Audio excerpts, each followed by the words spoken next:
नई दिल्ली, राष्ट्रीय परिवर्तन मोर्चा के संयोजक वामन मेश्राम की अध्यक्षता में देश भर से आए 70 से अधिक राजनीतिक दलों की संयुक्त तीसरे मोर्चे की बैठक गढ़वाल भवन के हाल में संपन्न हुई।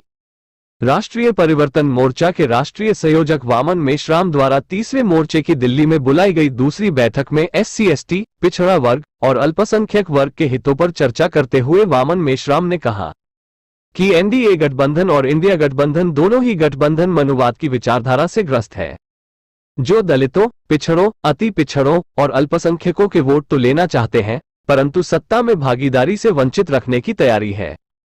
उन्होंने कहा, भाजपा खुले तौर पर मनुस्मृति की विचारधारा वाली पार्टी है और बाबा साहेब के संविधान को बदलकर मनुस्मृति लागू करना चाहती है। वहीं दूसरी ओर इंडिया गठबंधन की विचारधारा भी भाजपा की विचारधारा से मिलती जुलती ही है।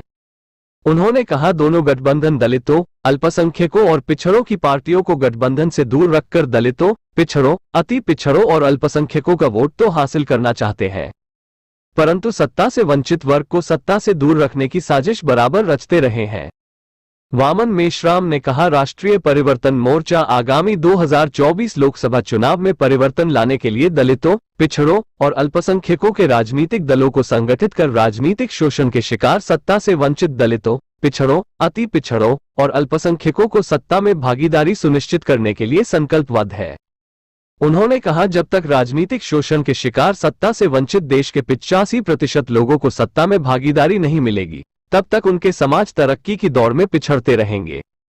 वामन मेश्राम ने कहा, दोनों गठबंधनों से अलग 12 राजनीतिक दल ऐसे हैं जिनमें कई प्रदेशों में मुख्यमंत्री भी हैं और 55 लोकसभा के सांसद उन 12 दलों से चुनाव जीत कर आए हैं।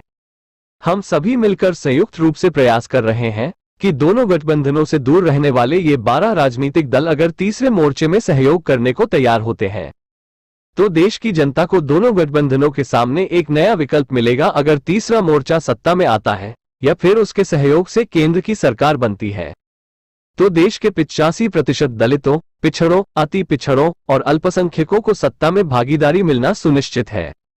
उन्होंने कहा, अपने वोट से सरकार बनाने वाले 85% देश के लोगों ने आजादी के बाद से सरकारें तो लगातार बनाई और बिगाड़ी, परंतु सत्ता की मलाई 15% लोगों ने लगातार खाई है। यही कारण है कि सत्ता से लेकर प्रशासन तक 15% लोगों का वर्चस्व बना हुआ है। आज की महत्वपूर्ण बैठक में वामन मेश्राम के संयोजक राष्ट्रीय परिवर्तन मोर्चा नई दिल्ली, राजकुमार सैनी पूर्व सांसद हरियाणा, लक्ष्मण माने पूर्व MLC महाराष्ट्र, प्रवेंद्र प्रताप राष्ट्रीय अध्यक्ष बहुजन मुक्ति पार्टी दिल्ली, डॉक्टर अनिल माने राष्ट्रीय कोऑर्डिनेटर परिवर्तन मोर्चा, मुस्तकीम मंसूरी राष्ट्रीय महासचिव ऑल इंडिया मुस्लिम मजलिस उत्तर प्रदेश आदि के अलावा राष्ट्रीय परिवर्तन मोर्चा के तत्वाधान में आयोजित दूसरी बैठक में लगभग छोटे बड़े राज्यों से 77 राजनीतिक दलों के प्रतिनिधि बैठक में शामिल हुए। NA18 के लिए दिल्ली से नाजिश अली की रिपोर्ट। छोटी छोटी पार्टियां हैं, ये नहीं कह सकते कि बड़ी पार्टियां हैं, छोटी छोटी पार्टियां हैं। अगर ऐसी लगभग 77 पार्टियां हैं, उन्होंने तीसरा मोर्चा गठित करने का स्वागत किया और उसमें सहभागी होने के लिए इच्छा जताई और उसी के संदर्भ में आज ये दूसरी मीटिंग यहाँ पर राष्ट्रीय स्तर की बुलाई गई। अभी नवंबर माह में और तीसरी मीटिंग बुलाई जाएगी और चौथी मीटिंग में इसका मुकम्मल ढांचा दिसंबर माह में घोषित हो जाएगा, ताकि 2023 में एक गठबंधन का एक आकार और स्वरूप जो है वो खुलकर सामने आ जाए, ताकि 24 में हम लोग सारे देश भर में इसके नाम पर बड़ी रैलियां करना चाहते हैं, प्रदेश लेवल की रैलियां करना चाहते हैं, लाखों की रैलियां करना चाहते हैं और इसको संगठित रूप से ये सारा कार्यक्रम हम करेंगे। इसके साथ साथ EVM के मुद्दे पर भी इसके द्वारा लड़ाई आने वाले समय में लड़ी जाएगी, क्योंकि EVM जो है ये निश्चित रूप से एक बड़ा रोल प्ले कर रही है और इस वजह से EVM का भी मुद्दा अभी 26 नवंबर को बड़ी रैली जो है दिल्ली में की जा रही है चुनाव आयोग के विरोध में। तो यहाँ पर हम लोगों ने दूसरी बार जो मीटिंग हुई उसमें कई रेजोल्यूशन पास किए गए हैं, कई प्रस्ताव पारित किए गए हैं और एक बड़ा प्रस्ताव ये है कि ये जो बहुत सारे नए दल हैं जो इसमें शामिल होना चाहते हैं, उसको शामिल करवाने के लिए सहमति बनाई गई है। इसके साथ साथ सारे देश भर में रैलियां करने के बारे में भी सहमति हुई है। इसके साथ साथ हम लोग ईवीएम के मुद्दे पर भी लड़ाई लड़ने के लिए सहमत हो गए हैं। और ये ऐसे कुछ महत्वपूर्ण बिंदु हैं जिस पर हमने रेजोल्यूशन पास किया है। इस संबंध में अगर आप लोगों के कोई सवाल है तो आप पूछिए, और तमाम हमारे जो राष्ट्रीय स्तर के प्रादेशिक स्तर के जो लोग हैं यहाँ उपस्थित हैं स्टेज पर भी, वो इसका जवाब देंगे।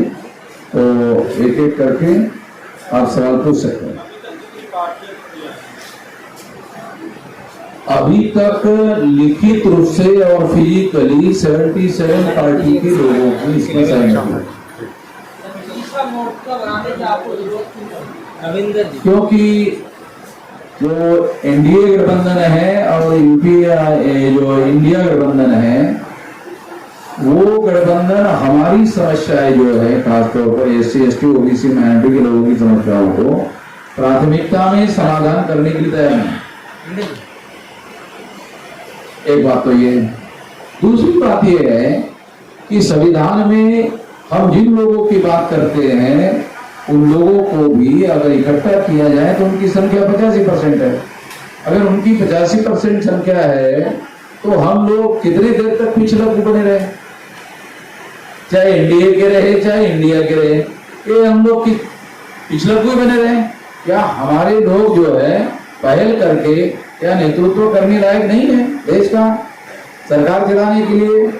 ये एक सोच सेंटर में, ये सोच, इस सोच को आधार बनाकर ये प्रयास किया जा रहा है। अभी जैसे यहाँ मीटिंग हुई वैसे आने वाले समय में 25 राज्यों में स्टेट लेवल की मीटिंग हो, ताकि स्टेट के अंदर जो छोटे छोटे और दल है उनको भी इकट्ठा किया जाए।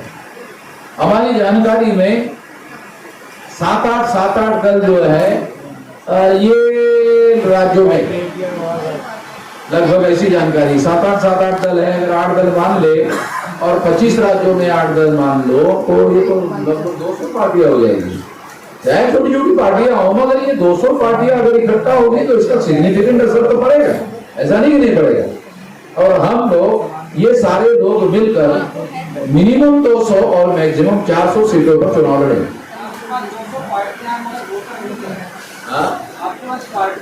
ये वोटर है या नहीं है तो रिजल्ट पे पता चलेगा।